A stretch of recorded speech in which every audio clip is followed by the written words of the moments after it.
I had a match with Rey Mysterio Jr. one time on a house show, on a non-televised show, and Arn Anderson was the agent on the show. And yeah, just tremendous guy. And I was always wanted to know exactly what Arn thought about every match that we had. Did he carry a Glock back then?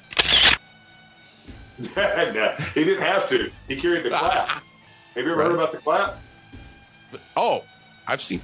I don't think I should say that publicly. We were on a bus one time, and for whatever reason, he got hot at Disco, and he tried to slap Disco, but he hit him with the one hand, and you couldn't tell because of the way his hand was whether he had slapped him or clapped him across the face, which, you couldn't tell if it was a claw or a slap, so we just called it the clap. Boom, right across the face. So, but anyway, so Ray and I had a great match, a phenomenal match, and I came back and I asked Arn what he thought.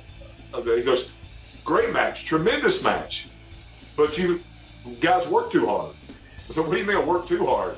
Is you could accomplish the exact same thing, gotten the same reaction from the fans, and done half as many moves. And he was absolutely right. I mean, yes. And Arn's phenomenal that way. I mean, he's a master storyteller when it comes to it. And those old school guys like that, they understood that and they got it, because if you go too fast in a match and you have too many high spots, you lose the drama. You lose the storytelling. There's a storytelling that takes place with your facial expressions and with your movement and where you place things in a match. And, Shawn Michaels was notorious for you would lay there on a match after a double down, lay there on the mat. And he would tell you want to start working your way up and work your way up, and the crowd would go completely dead. He would wait literally for the crowd to completely die and not make a noise. And you'd start trying to move because you're thinking, we got to get the crowd. Because I'm listening to the crowd like I'm supposed to be listening to the crowd. They're not making any noise, so I better start moving. And you start moving. Not yet. What do you mean not yet? He was going to completely bring them down and stop them because they've got nowhere to go but up from there.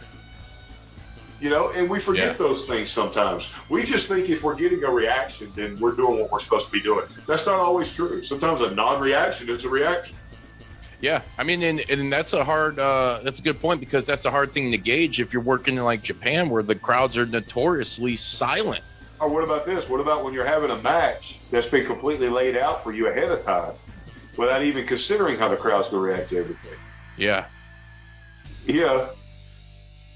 Because then you're just kind of guessing. You're guessing, and you're going, well, what if they react to something totally different? Because I've been in situations before where you could be the biggest baby face in the world, and you go wrestle in Philadelphia, and they may heel on you in a heartbeat. Oh, yeah. And then you better be ready to switch everything around 180 degrees.